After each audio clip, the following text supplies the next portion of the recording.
This guy holds a record no one wants to break, smuggling more cocaine into America than any single person in history. Over 7 tons, billions of dollars. But how did he do that? By building custom planes that nobody thought possible and beating the DEA at their own game by becoming their trusted informant. But the craziest part, even when he finally stood trial, he didn't stop. Instead, he doubled down, flew cocaine runs every weekend, and earned millions, all while facing a jury. Here's how Rick Luches pulled off the greatest drug smuggling operation America has ever seen. Right here on Legonomy.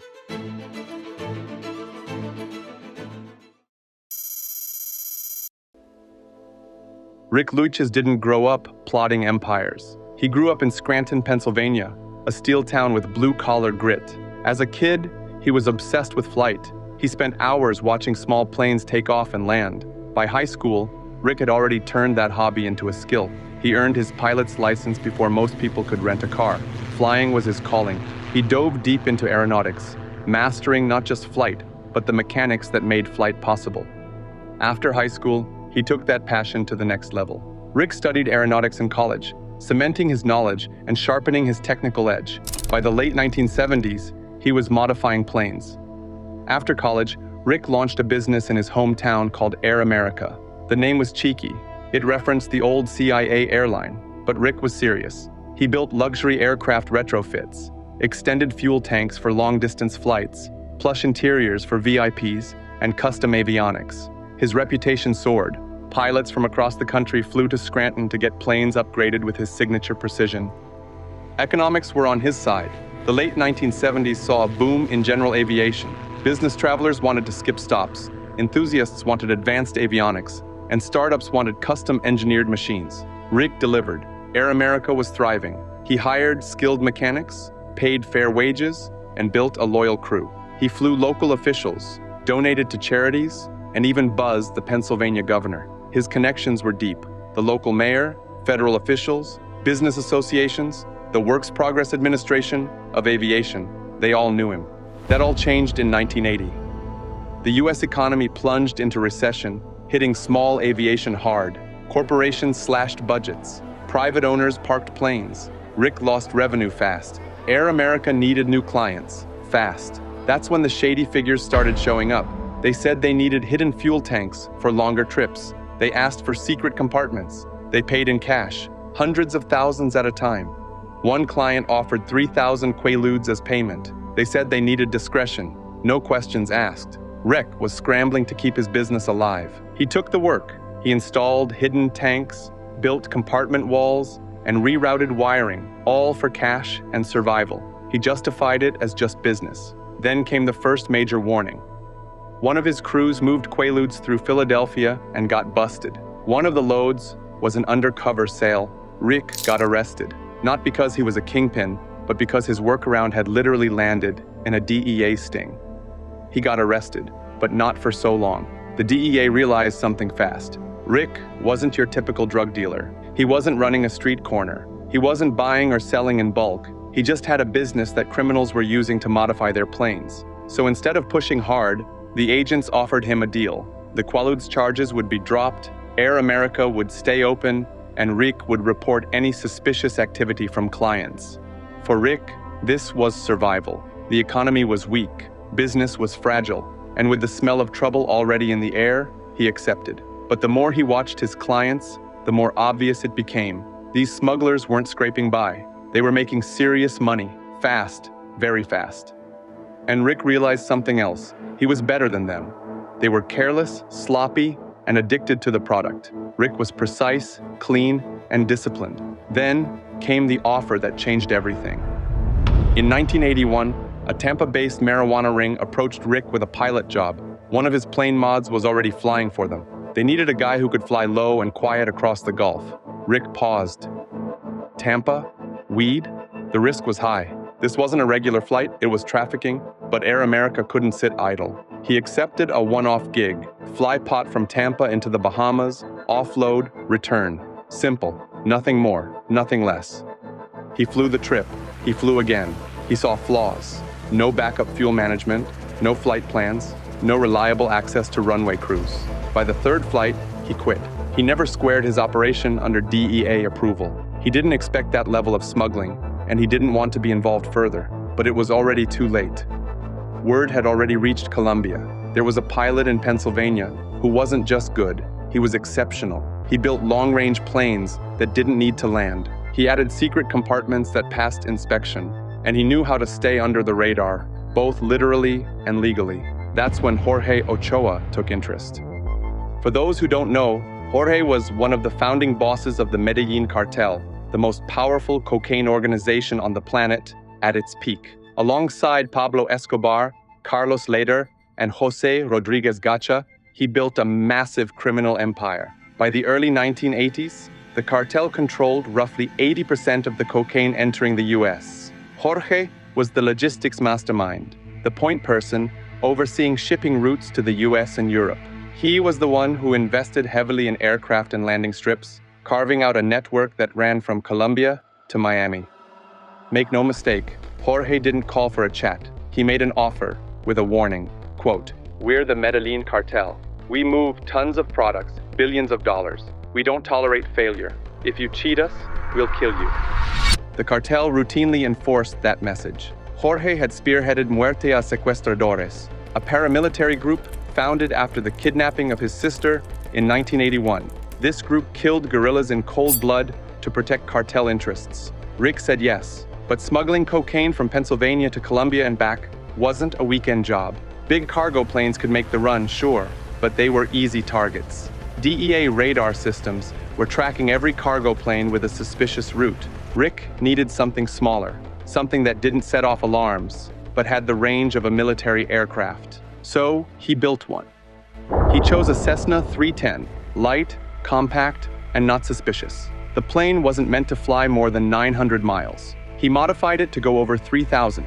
He stripped the interior, installed hidden fuel bladders in the nose, floor, wings, and luggage compartments. He built a fuel distribution system that let him pump between tanks to keep the aircraft balanced. Then, he reinforced the frame to handle the weight and swapped the engines for high horsepower upgrades. Everything looked legal. Rick had FAA certificates for every modification. To law enforcement, it was just a custom plane, nothing more. But inside, it was a smuggling machine. The next step was planning the flight path. Rick wasn't going to fly the typical Caribbean routes. They were crawling with DEA and Coast Guard aircraft. Instead, he studied the gaps. He identified a blind spot along the 73rd Meridian, where radar coverage was thin. Most traffickers didn't even know it existed. Rick was going to exploit it. To do that, he needed intel. He paid a crooked customs agent for radar locations and patrol schedules. He built a radio network to stay in contact during flights. He developed a communication code to talk with cartel operators in real time. He'd outbuild, outfly, and outsmart everyone else in the sky. And with the cartel now behind him, he was about to become the most successful drug smuggler America had ever seen. The cartel sent him his first load, 800 pounds of uncut cocaine. Right from the start, Rick behaved like a pro. He ran a smooth operation. From there, it escalated, fast. Rather than flying solo, Rick trained pilots, built planes, standardized routes, and doubled the number of runs. Flights that took others weeks, he'd finish in days.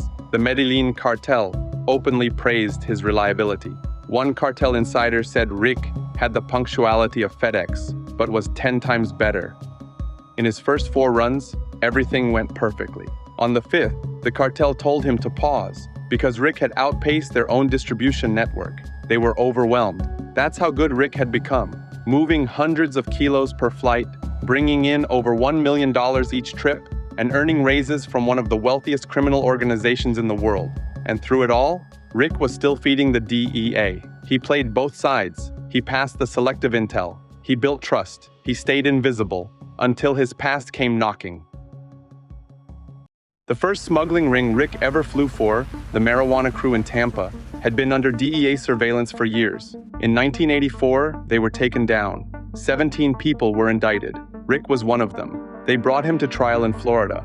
Most defendants went down quickly, but Rick had a plan. He called in every favor. The DEA agents he worked with testified that Rick had helped them. They vouched for his character. They said he was a good man, not a trafficker. And while the trial dragged on, Rick kept working. Every weekend during the trial, he flew down to Colombia, picked up a load, flew it back, dropped it off, got a few hours of sleep, and was back in court by Monday. 11 weeks of trial, 11 drug runs, $13 million made, while sitting in front of a jury. He was the only defendant acquitted. That move, flying for the cartel during his own federal trial, was peak Rick. But now he had another problem: the money. Too much of it. Now, he had to hide it. He needed a way to move that cash out of the US without alerting anyone. That's where Michael Coffey came in. Coffey helped Rick launder millions. He took huge deposits, skipped mandatory currency transaction reports, and structured payments to dodge detection.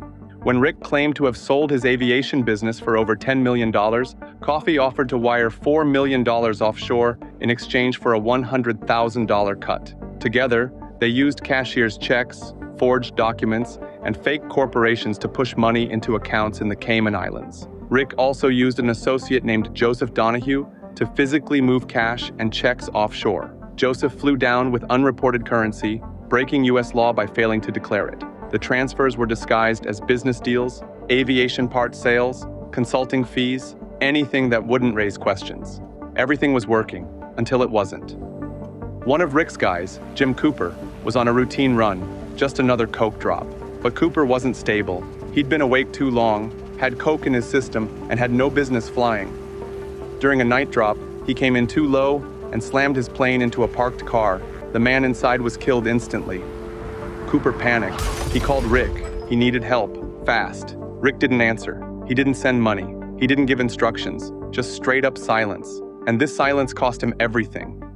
Cooper, facing a possible 20-year sentence for felony murder, flipped. He gave everything to the DEA. Names, locations, flight schedules, everything. And that was all the DEA needed. They started unraveling the network. They tracked purchases of aircraft equipment, maintenance logs, and fuel invoices. Everything led back to Rick. He didn't wait to be arrested. He wired $30 million to the island of St. Eustatius in the Caribbean and fled there himself. No way for the US to touch him.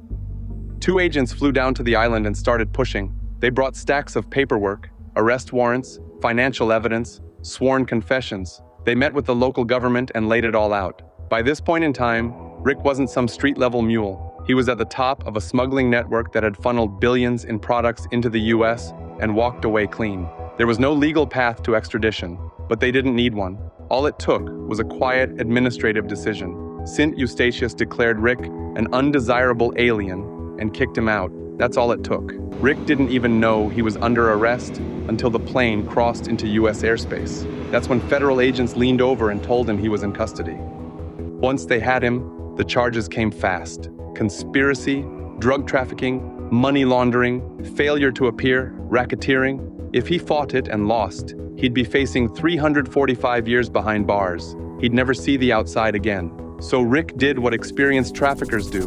He flipped. He gave up the locations of hidden cash and assets. He handed over offshore account information, financial trails, and wiring schemes. Over $21 million was recovered in property, hard cash, and bank holdings. And then, he gave up people, not just 1 or 2. He rolled on pilots, mechanics, flight planners, radio men, anyone who touched the operation.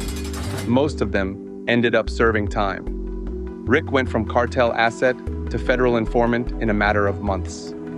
Final time served, 8.5 years, for smuggling over 9 tons of cocaine into the US, building a multi-million-dollar distribution network, and outsmarting the government for half a decade.